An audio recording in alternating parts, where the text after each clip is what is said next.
I really played with the realtors. I played with mortgage officers. And I took basically everything that we were doing inside the automotive space and I did it over in that space because I personally felt that my dollar amount tag was not worth what I'm able to do. Mm. I'm a cold-blooded people developer, trainer, speaker, and so I didn't play in that space. So for a period of time, I worked for our biggest box automotive person. Should I say the name? Auto Nation. I'll say it.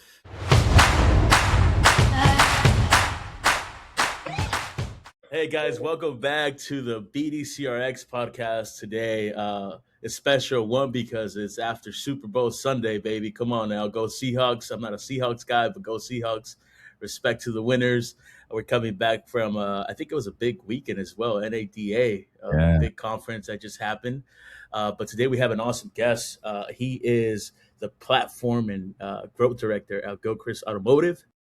He is a coach. He is a leadership savant. He is a father of three amazing children. He's got a story to tell. He's got massive experience in the automotive industry.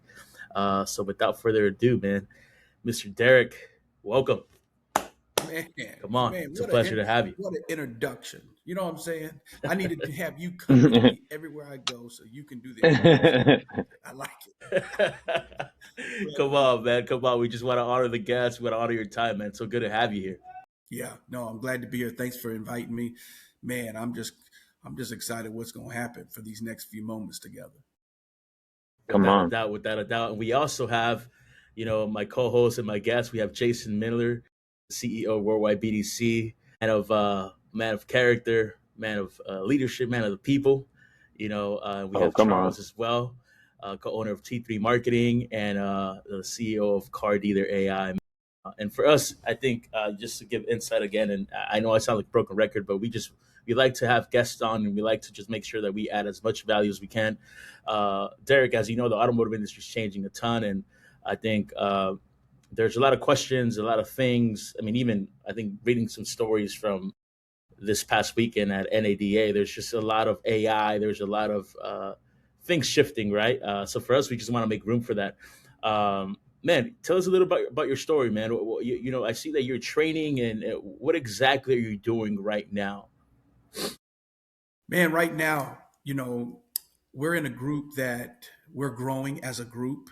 We have 21 locations and counting. And I say that because respectfully, in the last 5 years, we have just added rooftop after rooftop. So we're looking at consistently doing that. Now, with that growth, we all know it comes that growing pains because not only do you have more people, but then if your processes that are kind of tailored to a store that you're used to or have history in, it's easy to kind of work that process because you already know the people already know you, they know your culture. But when you start growing outside of what you naturally built, you really got to depend on processes as well as who you hire in. So one of the challenges that we've seen is that we can have a process, but sometimes the process starts with an individual sales associate, but we don't always onboard our sales managers to the same level we onboard a sales associate. And that gap right there, I'm going to tell you, we're right now closing that gap because what we know is the influencer has to be on board with the right thing. You can have the right book, but y'all can be on different pages. And so we're trying to make sure that everybody has the right book. They also are on the same page. What do you think one of the biggest Jason, challenges is? And that's so good, Derek. I think, go ahead. I think you cut off. What happened? No, I was going to say, what are some of the biggest challenges that you have right now, going into a new store, training, building process? Is it culture? Do you feel like culture is like the number one thing, or is it leadership, or is it both at the same time? So great question. I think going into the new store is easier than going into the existing store, right? Because the existing store now has already tried to put their fingerprint on something. And so they have their way of doing business. even if it's not the way we desire to do it as a whole. So it's coming back through, kind of that military mindset. I think this is the reason why the military does it the way they do it. They know that all people that come to the military had a parent, good parent, bad parent, one parent, two parent, three parent, four parent, five parent. I say that because, I got step kids. I got them bonus babies myself. So, but everybody has that.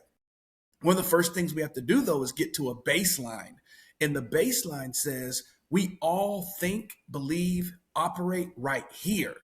Now put your secret sauce on top of that. So the existing store is a little bit more of a challenge. The new store, they just embrace, right? Same thing, right? Take a sales associate, somebody just getting into the business, they're easy. Because they're there saying, hey, I'm a sponge. What are you putting down? I want it. Give me some more. It worked. Wow. Let me do it again. But let that dog that we want to go recruit that can do 20 plus, you know what you know, you've been in the business, give me a different pay plan. That one, you better know what you're talking about to lead that person in a way. So, yeah, so I think it's a mixture of both, though, to answer your question. But it's what makes it fun. What makes my job exciting, because I get to show up and just kind of feel a room. How do I show up today? Who do I serve? How do I bridge the gap? What is that gap? And then what's the KPIs that start to jump because we did do what we just did?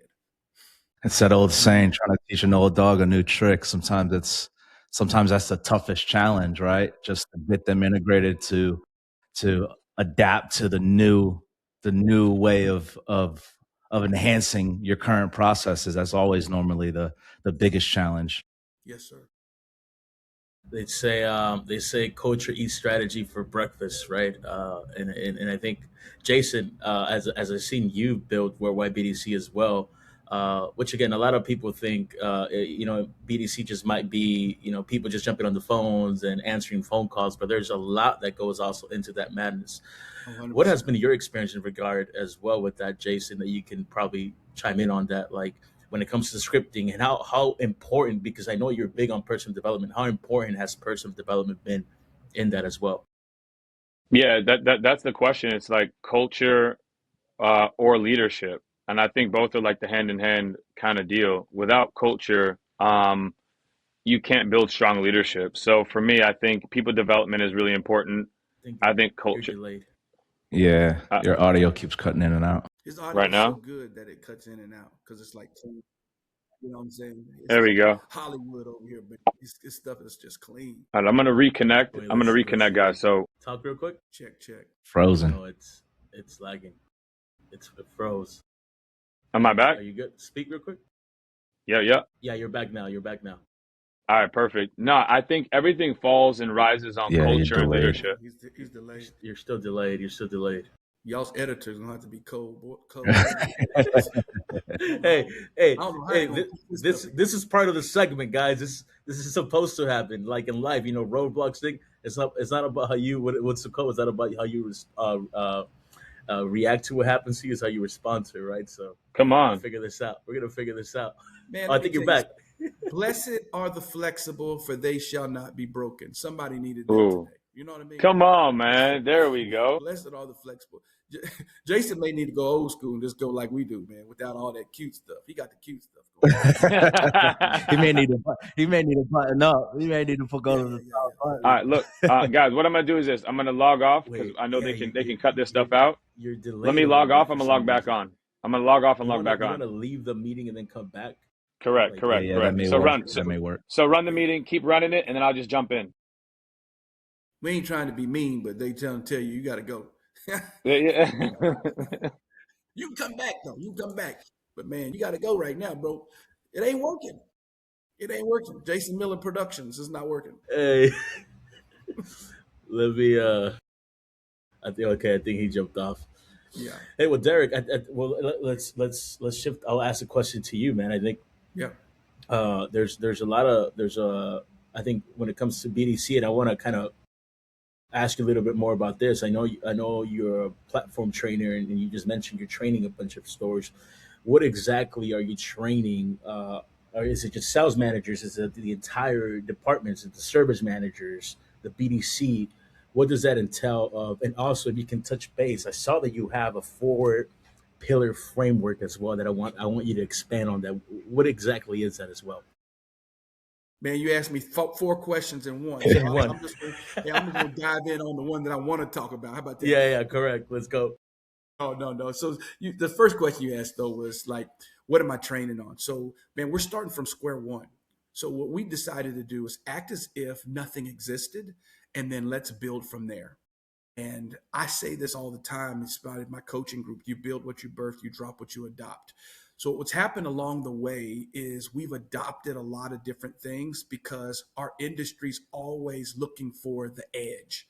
We're always looking for, ooh, this is going to get us a few more deals. This is going to get us a few more people into the showroom. And that's on sales or service side. Doesn't matter. So if it's a shiny object and somebody has a good pitch and presentation, we'll jump on it.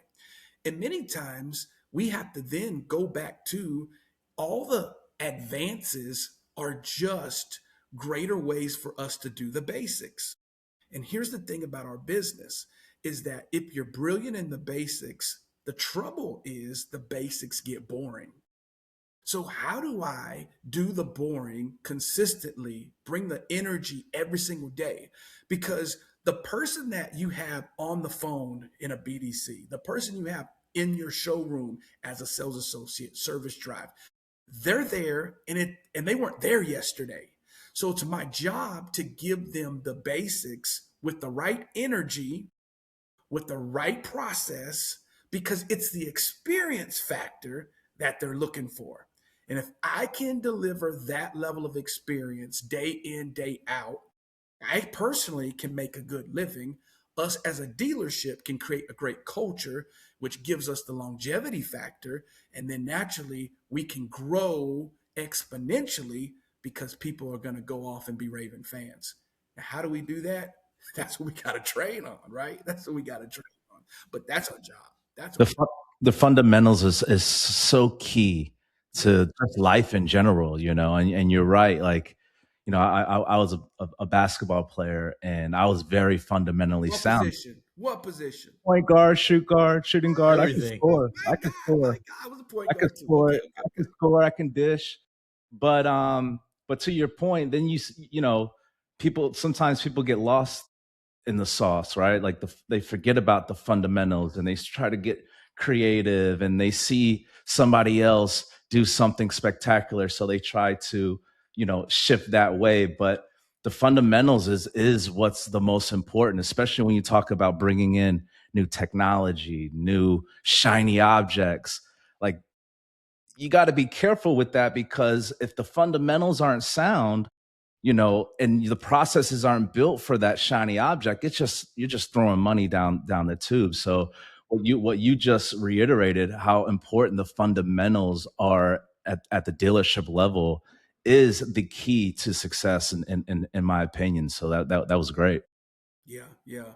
Man, I coached my son, and I coach actually my son playing basketball, and then I coached my daughter's team playing basketball. And man, my daughter's, shout out to her. She's doing some crazy things. But when we were fourth, fifth grade, we were playing basketball, and I had a team of people that didn't know anything about basketball. Now, there's some triplets that are in Texas in the South Lake area that all signed college scholarships with Texas Tech. Well, they played on my fourth grade team. And I'm probably the only coach that this young girl is going to be able to say did not let her play in a rec game. Now, she was cold blooded, but she went on our team. And she was going to get in the way of me teaching the basics to some kids that signed up to play basketball. This wasn't her AAU team. We weren't trying to win every game. Matter of fact, we lost every single game. But these girls got better that year because we stayed committed to the basics, or to the fundamentals. And I remember teaching them that word. I broke it up into three things: fun, mental. So it was all about what was in the mind until That's you good. can make what's in the mind a right? Like, there's anybody on the call, I spell your name. It's to you. You're right, but it has to be fundamental. And so until that thing's mentally in your mind, you can have fun doing it, and you don't have to think about it. You don't have the basics down. And that works across the board. I can tell that you're even sticking to the fundamentals of coaching and training, and bringing that same concept and mindset to the dealership has to be working, at some point. Yeah. That's so true.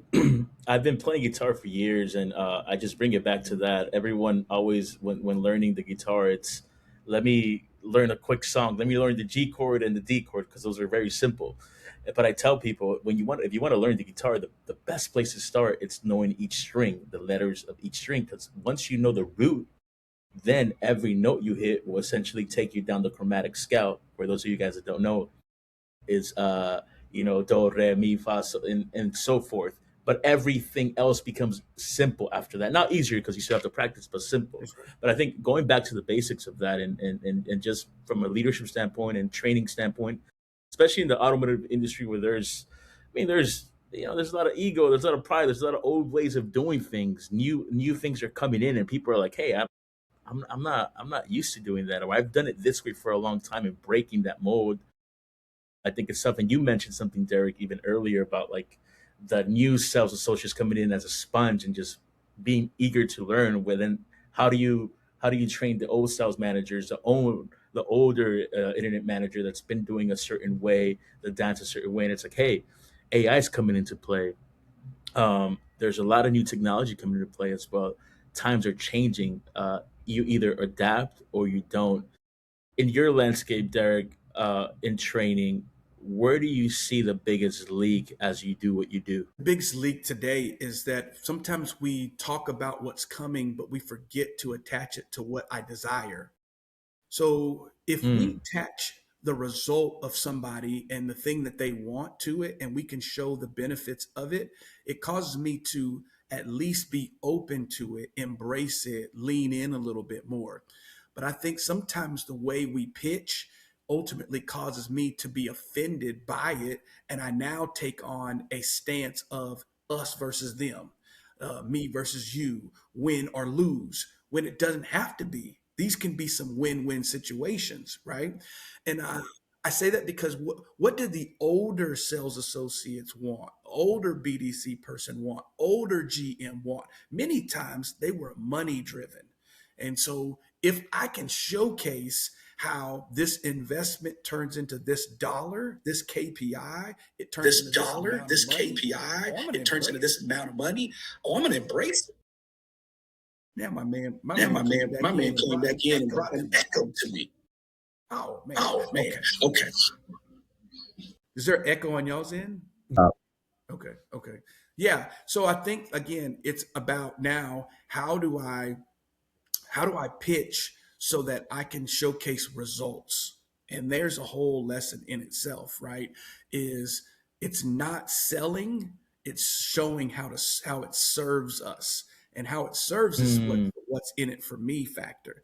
And it's not the product, it's the outcome of the product, right? So as I do that, it lets me to embrace it so much easier, so much better, right? My hands are like, okay, this is helping me get to my goal quicker, faster, or easier. That's how these industry folks should be pitching. Matter of fact, I ought to do a class for them. Hey, before you come to the dealership and you want to pitch, learn how to pitch your product. Because if you don't position it right, we already said no. We just now are trying to figure out how do we let you, get off your soapbox and get out of our life. But we already said no, right? So it's about positioning that thing. Mm, that's so good. You said a lot of good things there, and I think the most important thing, which a lot of these massive companies do, and I'm a marketing nerd, so I notice a lot of that stuff. But Apple, right, with that famous ad, they didn't speak about their product features most of the time. It was always attached to the outcome of it. It's like, hey, I'm gonna put 1,000 songs in your pocket. In a time where people were still rolling with the CDs, That's right. the That's CD right. players, it's like, hey, you know what? I'm gonna put 1,000 songs in your pocket. It's what do you mean you're gonna put 1,000 songs in my pocket? obviously we fast forward to the world we're in now, things have changed so much since then, but it's sad. I think it's speaking to that pain point and the result aspect of it. Just to bring it back to you, you're in the AI space. You dive in a lot in that, and you speak with a lot of GMs as well. What are you seeing in that? Are people leaning into that? Is AI still very nuanced, or are people adapting to it? Are you having that pushback from GMs that you're speaking to?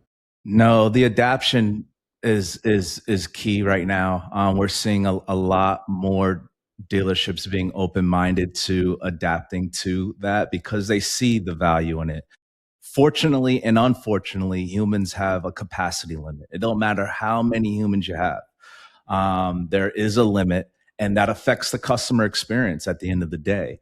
So, y'all talked about pain points. Like AI comes in and solves a lot of those pain points where it frees up humans to do what they are good at or what they want to do. So now, if you have humans doing what they want to do, and you're removing the mundane aspect or elements of their job, the two go hand in hand perfectly. So what we're seeing is AI is actually solving a lot of those pain point issues.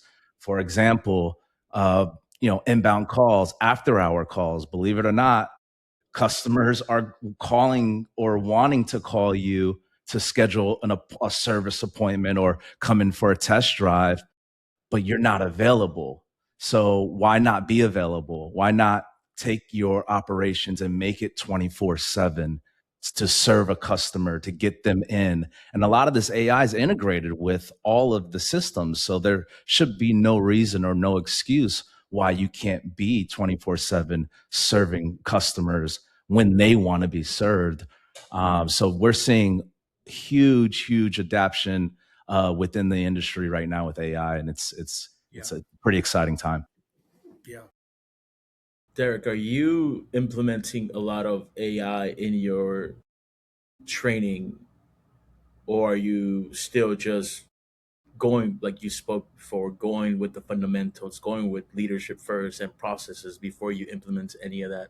Or are you leaning more towards that right now as you uh, kind of take over, as you kind of oversee the whole Gilchrist Automotive group? Man, great.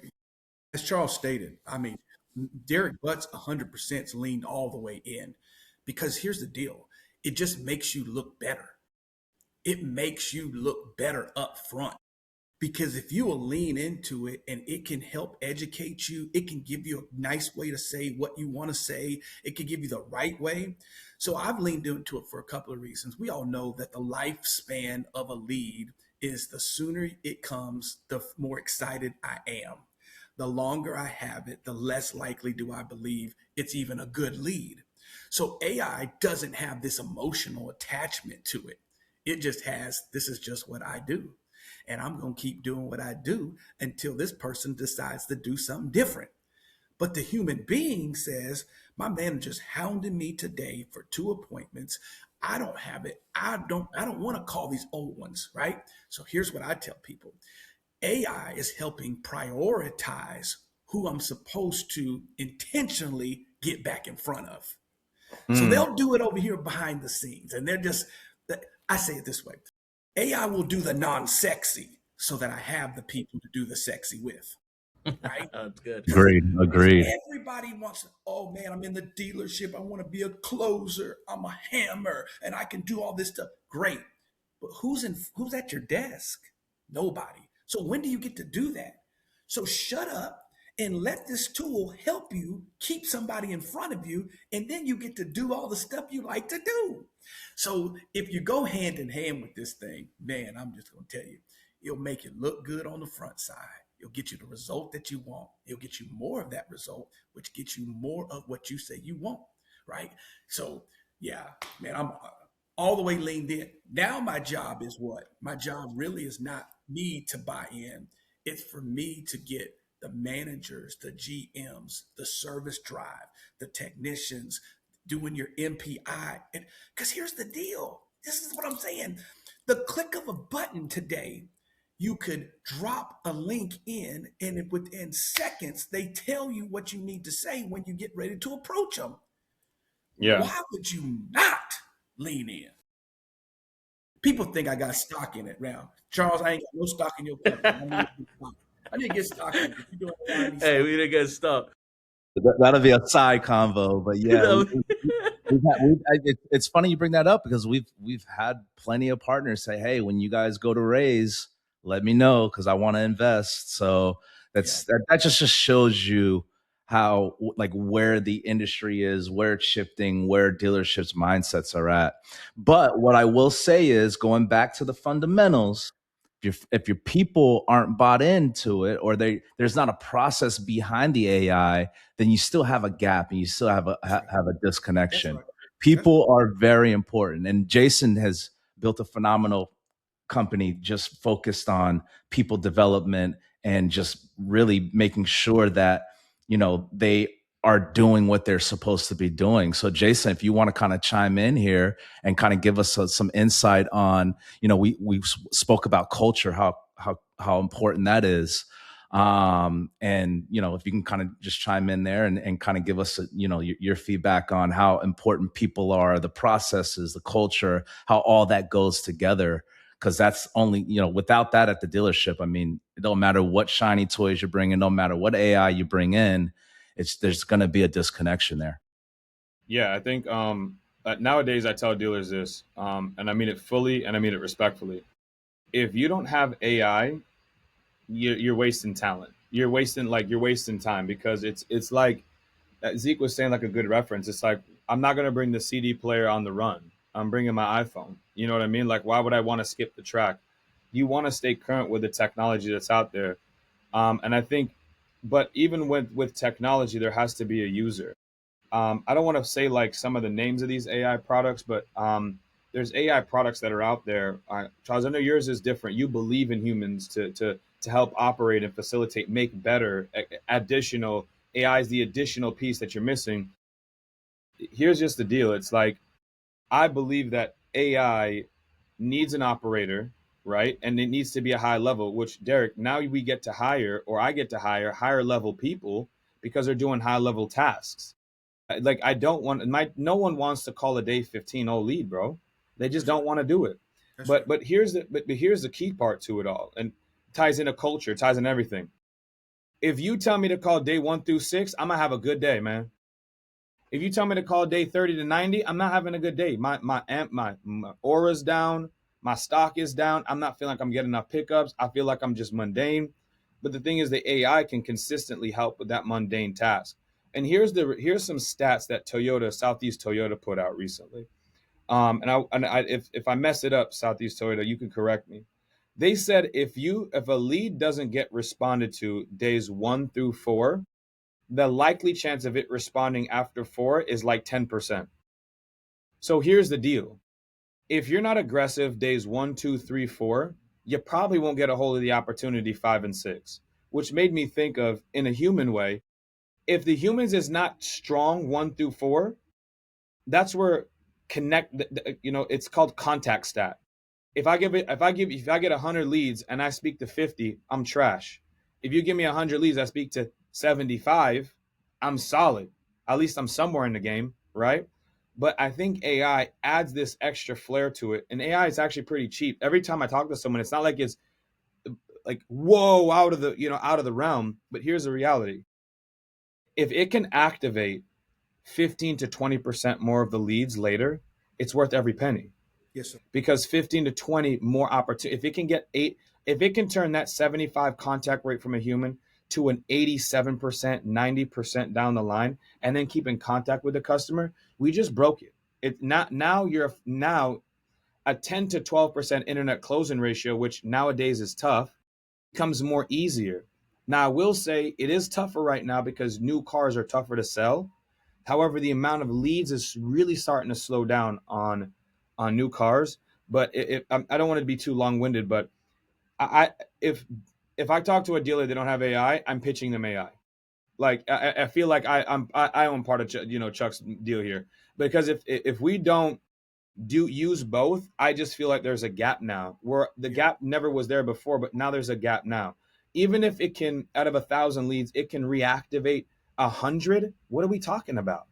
For the price point these AIs are at, if you sell 10 cars on 100, which is 10%, I didn't say anything crazy, right? I'm speaking numbers. It paid for itself on the first car deal. We all know that. So the other nine is butter. So now I'm a big believer in everything you guys are saying. Spot on to every point, and I wish the car industry leaned more into it. Man, you talking right. You know what I wish? I wish an AI company would go large and go high ticket. Really? Yeah. And now explain that out. Talk about that. So what you just stated. So oftentimes in our industry, this is what I've noticed about products in the automotive industry. You know, I play in a lot of different spaces. You know, naturally, 20 some years I've had my hand in the automotive, but I've looked at other things. We always are quote unquote going for the volume. Everything's volume, especially on the variable side. Everything's volume. How do we get more sales? So the AI person is always, they're in the same thing, race to the bottom line. Versus why not catch the dealer and say, man, I want to come in with you and I don't want to service all these places. I only want to service your people. And I also want to come into the company side of this. And I want to be able to, just like you would do your GM, your GSM, and many department heads these days, I want to get paid on the net profit of that department, right? What do I make now? Wow. What if I believe what I really believe, what you just stated? Oh, I can reactivate 5%, 10%. You guys tell me you run $4,500 a clip. Why would I not bet on the whole, play the long game versus, hey man, I can set you up, it's $299 a month and 14 days, I can get this, I can tap into this and this. Well, you're in the same lane as how many more people? Same lane, same pitch, same thing, same this. So same. At some point, I'm like, God, will somebody do something different? Like and I think when you do it this way, there's a respect level. Ask me to come speak at your conference, there's a certain price. Ask Les Brown, it's a certain price. He ain't pitching, well, I just want to speak at 1,000 dealers this year, so I'm gonna be the cheapest guy. No, you're gonna pay this dollar amount if Les Brown graces your stage. Period in the story. Because so let me ask value in there. So let me ask you. By the way, for everyone that's listening to this, that was powerful. Actually, that was like top 5 I heard on this podcast. What you just said, and the reason why I think that is that I think it is a race to the finish line, the bottom line number. How much can we flood the dealer? Even from my perspective, you just gave me a whole different train of thought. Why would hey, listen, if I'm telling you I could reactivate, or let's just say it's a data mining and I do data mining for a store. I got people that call the store. Or for an example, let's just call a spade a spade. How many stores don't have a service to sales team? We do service to sales. We got one guy that goes in the back. What's his name? It's the one guy. You know what I'm saying? Tell me, am I lying? Come on. The one, oh yeah, we have the one guy that goes in the back, or the one girl that goes in the back. And then I ask what the process is. You know what they say? Oh, well, they just like talk to the customers there and then bring them up. What does that even mean to me? Like, I don't even understand what that means. But what if there was a pitch that was like, hey, you're not even running the play right. What if I ran the play for you? I'll set up the process. I'll train the people. I'll do all of it. Pay me $0. At the end of the month, you see the numbers. I just want a percentage of what you sold. And let's just be honest about the percent, right? Let me see the back end tool, right? If it's CDK, let me see the CDK numbers. Hey, listen, all I want really is 5%. You weren't never going to get these customers anyways. I'm just asking for 5%. I mean, yeah, and here's the bragging part where Derek was saying, hey, we got all killers on the floor and my staff is crazy. All right, $4,500 a copy. Put that, let me see the ink. Oh, well, that one we couldn't hit at 45. We had to do it at 1,000 because we were trying to get units off the lot. That one had to be, you know what I'm saying? Okay, so you're not running a 45, you're running a 23 play. But it's all good because if you get 5%, Derek, I think that's actually a phenomenal pitch. I might even use that one day. I'm not even going to lie to you. I mean, it might be free up front, to the dealer, but if I really do it, you can get paid both what times. am I worth to you? Yeah, what am I worth to you? Yeah. At the end of the day, you can get paid both times so many different ways. All I'm saying though is at some place we are everybody, because everybody knows these terms because we say these things all the time. What's your unique selling proposition? Well, everybody says they have one, but then they come in the same way. So it's like, well, it don't seem unique to me. So at some points, again, we have to do this because if you think you're branding and you're blending, you're not doing anything. That's good. Let me ask you a question from a dealer side, since you hang with the dealer section more, and I think this is for all vendors. And Chuck, I would lean into this question because I'm curious, right? Let's just say I'm gonna go back to that previous point. Let's just say I go to the dealer and I go to you and I'm like, hey, I know you're running the playbook. Hey, here's the deal. I'm gonna set up a program. It's data mining only, not service. Hey, you were never calling these customers. I'm calling them now, right? It's free out the gate. You pay me on month 2 after you close the books, but hey, I need the money on the second. And I'm just telling you now, like, I'm not waiting for the check because I already worked 30 days. I pieced it together for you on the free, right? Hey, I sold you 15 cars out of data mining. I want my 5%. You know what I'm thinking right now, Chuck? Derek, you have to tell me if I'm wrong. Why would you cancel what you're profiting from? There you go. You can't cancel the program. It's profitable. Like the dealer will look at it as profit because there's always a profit to it. Because if you attach yourself to the profit number, why would I cancel you? They'll go through the book December 15th. Hey, who are we gonna cut back? Hey, we can't come back to AI because they don't charge a monthly fee. They charge what they sell. They're production based. The BDC is a production based. If they don't sell it, they don't make it. So honestly, to be honest, if they just was there anyways, it wouldn't make a difference because we only paying on what they got. You could never get. I mean, honestly, Derek, that might be a cheat code. I couldn't even see a dealer canceling a program. For what? What would you cancel for if that didn't produce it? What does it matter? Because you're telling everybody that you're willing to bet on you. The other way so good, bro. is I want to be so cheap that I don't want you to think about me when it's cut time. Right? Because that's the other way. It's like, hey, we got to come up under because then nobody's thinking about this dollar amount and under. And if we can get 1,000 dealers at this small dollar amount, if we can, as a company, make the money we want to make, all we're doing is saying, I believe in it, but I'm trying to also hide. Right? Yeah. Because out of relationship, it goes deep when you walk to me and say, hey, man, listen, all I'm going to do is I'm going to show you I can throw another $50,000 to the bottom line. And when I do, Wayne, what's that worth to you? Is it worth 7 or 15%? You tell me. What do you pay your sales associate on it? What do you pay your F&I? What do you pay your general manager on it? Do you pay him 10% of the net? Okay, so if I'm able to up your net 50 grand, are you willing to give me 10% of it? If I can prove that here's how I'm going to do X, Y, and Z on things that you don't get today. First off, it's a disruptor. Yeah. I'm now listening like, whoa. So what are you talking about? Because I just heard 13 of them come at me with one's $9.99 a month. I got this next package at $14.99. The next one, you're right. I heard this whole package. It's like being at the auction. All right, we're going to start the bidding off and before you know it, you get numb to the noise because you keep hearing the same thing. But you catch this person at a relationship, say, let me do this. Now, as a company, you don't have to get more. You just got to get better. All right. Dang. All right, I didn't come on the coach. Honestly, turn the podcast off, man. Turn the podcast off. We done here, bro. Now he's giving too much sauce, man. No, you might be. You can't give it all out on the first cast, man. The first podcast, you got to chill out. I'm just laying it down on the first day. You know I ain't supposed to do that. Y'all got to take me out the game and do something. Yeah. Hey, listen. We might have a new host. He might take your job. Derek might be the guy, right? Yo, listen.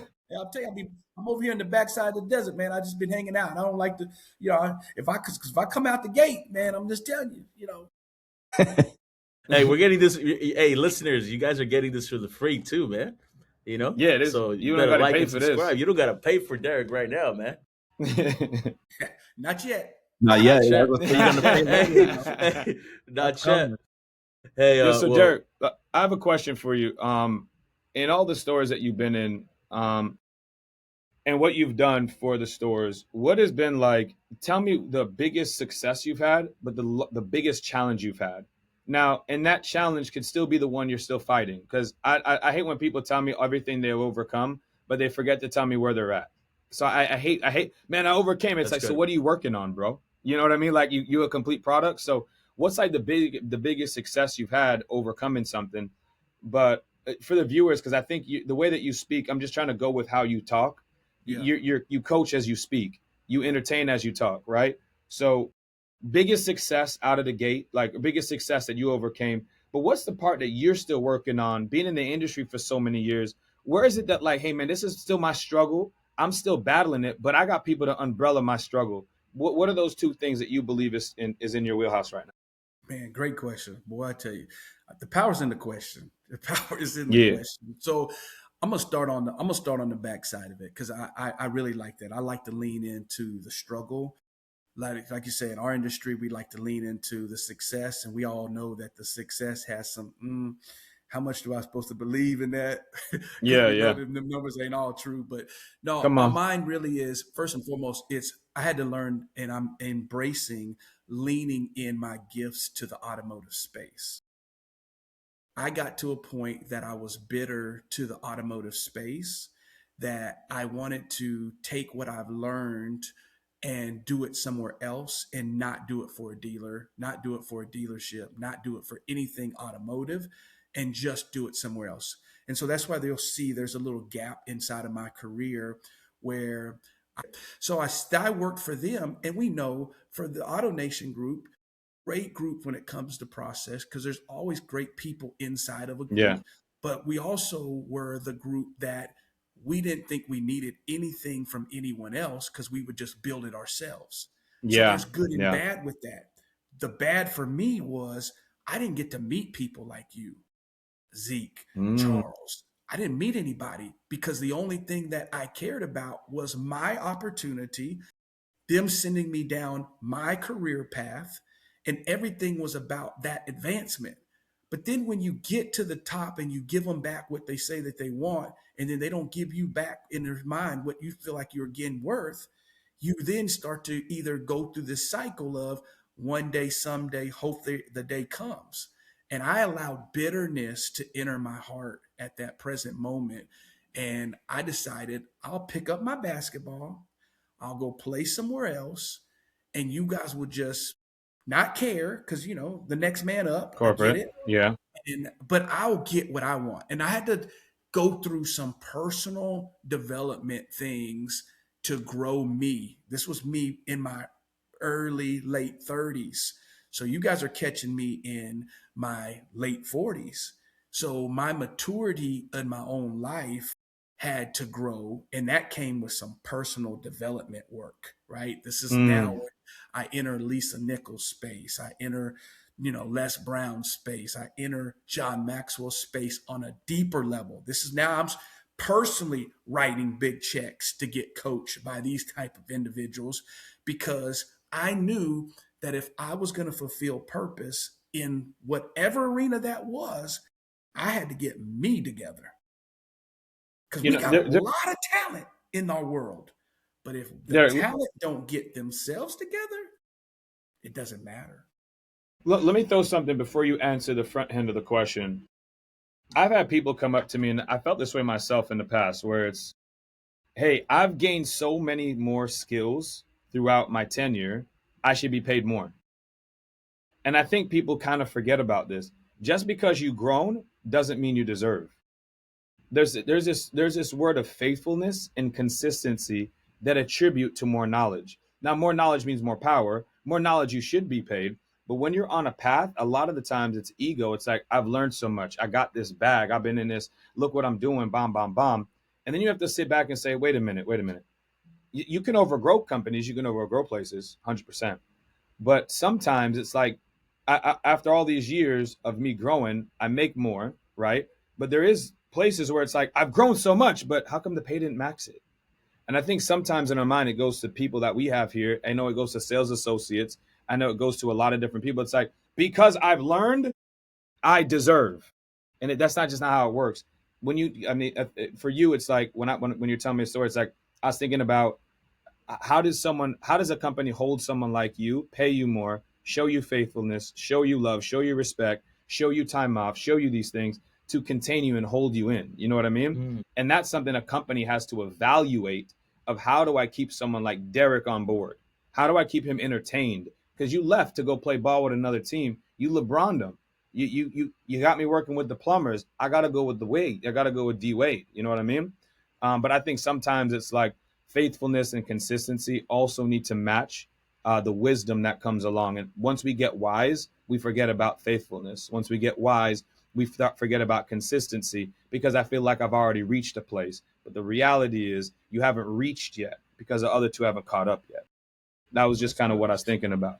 No, that's good. I mean, which leads into, I'll answer your question, which leads into it though, right? So Derek is a greater coach than he is a general manager. I had to catch that though.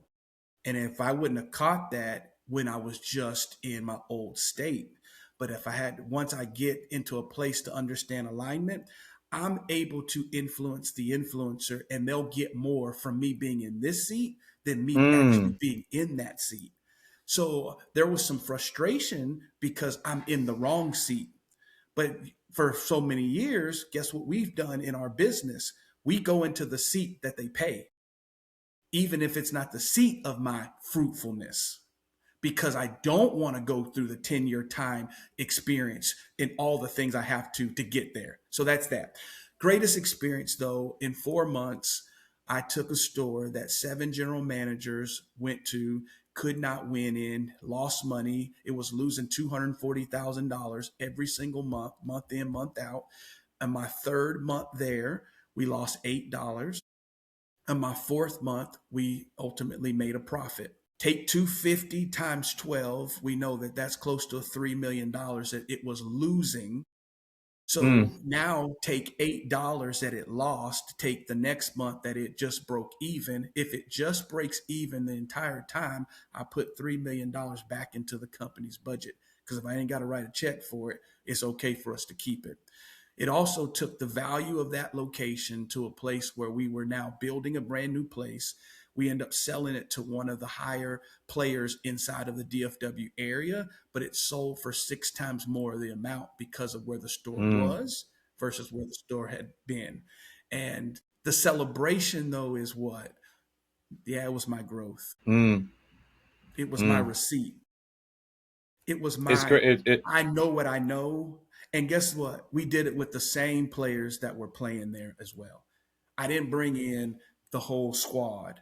I just came in there and gave the squad vision, gave the squad a strategy, gave the squad a playbook, and then just ultimately said, I'll lead from the front. And we did it. Right. That's incredible. So, yeah. So that's, I feel like answering your question 360. Yeah, I think when it comes to coaching, since the coaching is such a high level, a good coach is high level developed. Your development skills to yourself, it's like, I think of like marriage. You got to die to yourself and ego to coach the best way. That's the only way you're going to be able to coach. You have to die to what you like, humble down, wait to the floor. What do I need to do? Because I got to figure out where the floor is, because that's where everyone's at.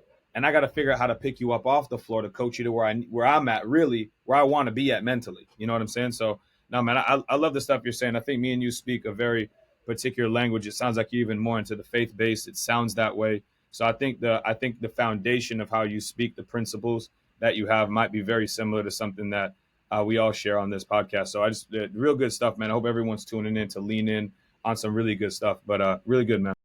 And I got to say this right here, though. Shout out to the Gilchrist company, right? Because the Gilchrist company created this position because they saw once again the value in Derek as a developer, Derek as a coach, Derek as a trainer, and what he can do. Because Derek didn't run the biggest Gilchrist store, right? Derek didn't run that. Derek came into, again, another project and had to build culture to the community, to the fact that it's okay to have a Pegasus plate in Ennis, Texas. It's okay that Pegasus now can get back into the high school because of the things that we did. So And here's the crazy part in our business. I want to encourage the general manager. I want to encourage a dealer owner. I want to encourage a BDC department that's plugging away right now, just because I just feel like I got to. And let me just tell them this, that the scoreboard that everybody's looking at doesn't keep all the score. Anytime, man, we miss this because we will see something from just numbers and forget where it was, where it is, and where it's headed.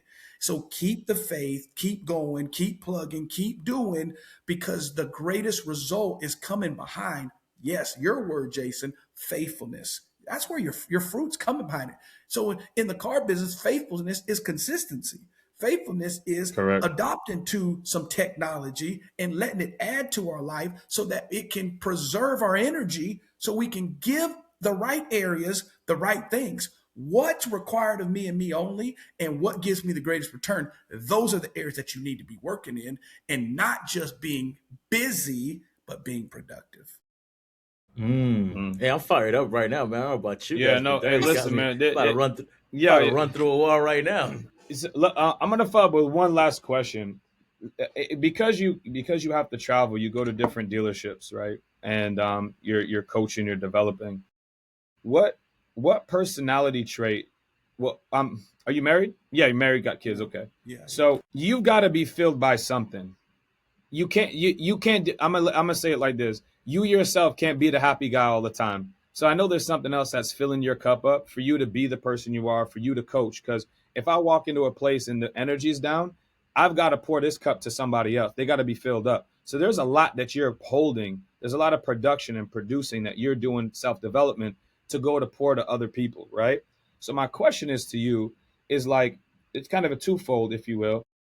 One, when you go to these places, do you wear a mask at the beginning, or is this who you are, right? Because the mask has to, hey, come on, guys, let's go. But that's then you in the car, you talking to wife, you're like, man, this place is crazy. Man, I can't wait to get home, man. Where are the kids at, man? I can see that, right? Or is that the mask, or is it just you? But if it's just you can't just say it's how I'm made, because I'm not going to, that means nothing to me, because that's not real. What's pouring into your life that produces the result? I hate when people say, like, I'm born this way. You weren't born no way. You was born, again, now we're getting off topic. Go ahead. Yeah, that was good. No, man, again, great question. I love it, man. But here's the deal. If you use the recipe every single time and you use all the ingredients that are in the recipe, you're going to have the outcome of whatever the recipe said it was going to make. So the question really comes into, what are the ingredients that it takes in order for you to be who you say you want to be? People can tap into it at Halloween. Yeah. And you can put on the mask if it's Halloween.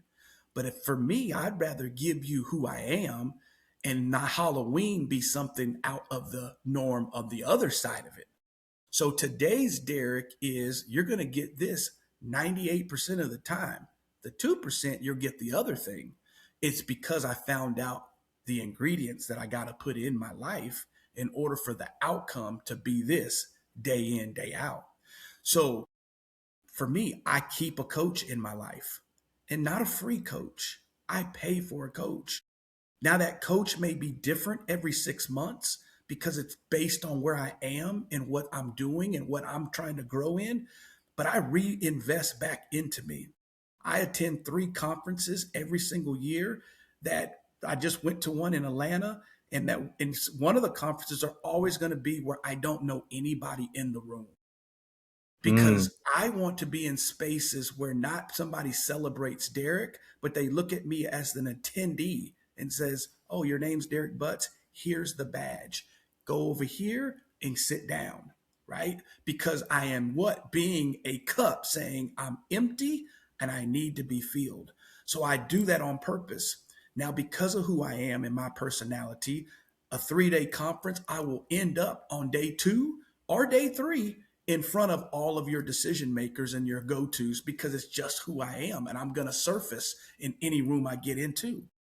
So the third factor, though, of it is, yeah, man, I've had to learn my do's and don'ts, right? There was a lot of things that were happening at NADA. My do's and don'ts, though, my list, I stick to my do's and don'ts. And it's because, though, my stories are real, right? I've been the guy in Vegas that ended up in a hospital room and look the lady looking at me and saying, "All right, Mr. Butts, your time's up. Where am I at? Okay. Oh, for real?" Right? I got those stories, and I'm okay with sharing my stories like that because both my kids need to know I'm real. Like, I literally had to have a family meeting. I had to have a family meeting with my kids to tell my kids some of the stories because I didn't want them to hear the stories like on a setting like this. So I had a family meeting and I told them some of my key stories because I have died. You said it earlier. I have died to Derek. So the ego Derek, the I gotta be seen Derek, he's dead. My job is to show up and serve. And in doing so, it is to shed light on things that's been a part of my life. So that's why I always say, when y'all ask me the questions, Zeke, you ask me, hey, what can we talk about? Whatever you want to. My life's an open book. I'll go wherever you want to go. And I ain't afraid to go there. And nobody owns me by writing a check because that's a source, right? Or that's a resource, right? That's not the source. I can go get a check tomorrow from anybody because if you got it, you got it. So I'm not going to be held hostage to, well, you can't do this, you can't do that. Man, cool. I've quit organizations. I've been fired from organizations. At the end of the day, there's wings right here, baby. We gonna be all right. Come on now. Wow, that was so good. That was insane. I don't think I've Jay and Charles. I don't know for you guys, but I don't think I've had this much fun on a podcast in a while. And I think the key takeaway, at least for me, is that change is inevitable, but growth is optional. And I think we've all experienced those things. And I think as we head to the future, the brave ones, the ones that I think uh, serve the best and do the best as the automotive industry changes are those people that I think go back to the fundamentals, which at the end of the day, it's a people business. How do we develop ourselves? How do we become better people? How do we serve our people better? And how do we serve our customers at the end of the day better ourselves? But it comes through the things that you said, which is filling our cup and making sure that we're good, we're doing good, and go from there. But any last thoughts, Charles, Jason, before I give the floor to Derek at the end? No, I think this is very insightful. I think key takeaways is just stick to the basics, stick to the fundamentals, because when you get away from that, that's when things can kind of get away from you. So great stuff. I appreciate you, Derek, being here and shedding some inspiration and some light into just everything that we do, whether it's at the dealership, whether it's not. Really good stuff. Yeah, Derek, man, good word, man. A lot of fruit. I'll be honest with you, I'm the first one to say I developed on this call, so I appreciate the free coaching. If you want to give me some more free coaching, you can subscribe to Jason at worldwidebdc.com. You can go to drop some clips. No, but I think it's great, man. I hope the industry learned a lot with you. Speaking to you, especially about vendor side, so you had a little bit of the vendor option in there. And as a vendor, I'm looking back at my book right now as we were talking about it, thinking about what is it to makes me different from a vendor standpoint. I think us as vendors, we want to be so much like somebody, but we don't know how to be an individual because we're just this is how we have to get it done. And that was good, insightful. And then obviously the journey that you've taken, I think it's like that stupid quote, man. It's just if you're too big to serve, you're too small to lead. You know what I mean? And I think that you've shown some leadership qualities that I hope people catch on to in dealerships and in GMs, that you don't have to be the rah guy number one. Sometimes you got to be humble and just say the truth and get the tools and move forward. You know what I mean? So good stuff, man. Appreciate you on the podcast. But I definitely think this is a home run podcast, man. Hope people tune in on this one. Yeah, man. Derek, the floor is yours. Anything you want to leave the audience with before we end the show? Well, first off, thank you all for the invitation. Number one, thank you for the openness and being willing to allow me to be me, right? And so the questions that you guys did ask, I appreciate. To the audience that's listening, I owe Zeke one thing. He asked for the 4 steps to the playbook, so I think I'll end there, Zeke, right? I'm a listener as much as a talker, so I want to serve you very well. You asked for that. So the 4 pillars to our playbook. Number 1 is mindset maintenance. I will tell you that if you will get you together, your thoughts together, how you think, it determines everything. Yes, there's going to be opinions about you, there's going to be words to you, but really it's about how do you see you? How do you see yourself? So, mindset maintenance is number 1. Number 2 is goals that drive action. You got to have something that's causing you to get going forward, goals that drive action, not wish lists. We're not the Make-A-Wish Foundation, right? This ain't just hope, and hope's not a good strategy. We know it's not one, right? So we want to make sure that we have goals that drive action. I tell people all the time there ought to be a 360, 90, 30 factor to your life. A 360 vision, a 90-day quarterly KPIs or metrics, and a 30-day I can see these outcomes that's leading me to that place. That's number 2. Number 3 is systems that simplify. We are listening to them. Some of them are people's skills. Some of them are how you hire. Some of them are AI. Some of them are BDC team.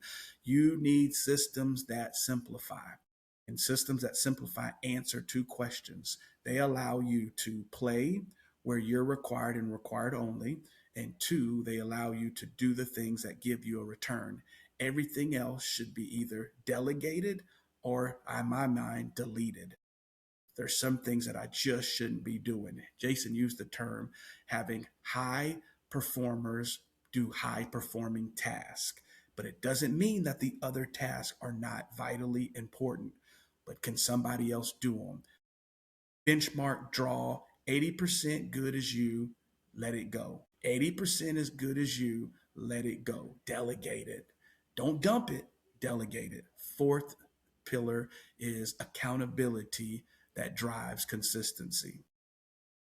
But this is that real accountability. Jason, you kept leaning into this. Don't give me that fake fluff stuff. Don't give me that stuff that, is good for a TV or good for a podcast. Give me the real deal stuff.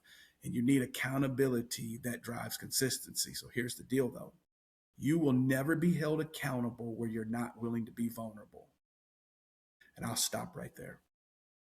Thank you. Wow. If that was not a masterclass, that was good. Man. Don't worry, I took some notes. I'll let you know. Hey. Well, once again, guys, thank you. Thank you, Charles, Jason, once again for today. Derek, we appreciate you. Thank you for taking the time. It's been an honor to have you and telling your story. We might need a part 2 of this, so we'll probably run it back. But for everyone listening, I hope you take some notes. I hope you listen to the inside. If you haven't yet, like and subscribe, and we'll catch you guys next time, man. It's been a pleasure. Take care.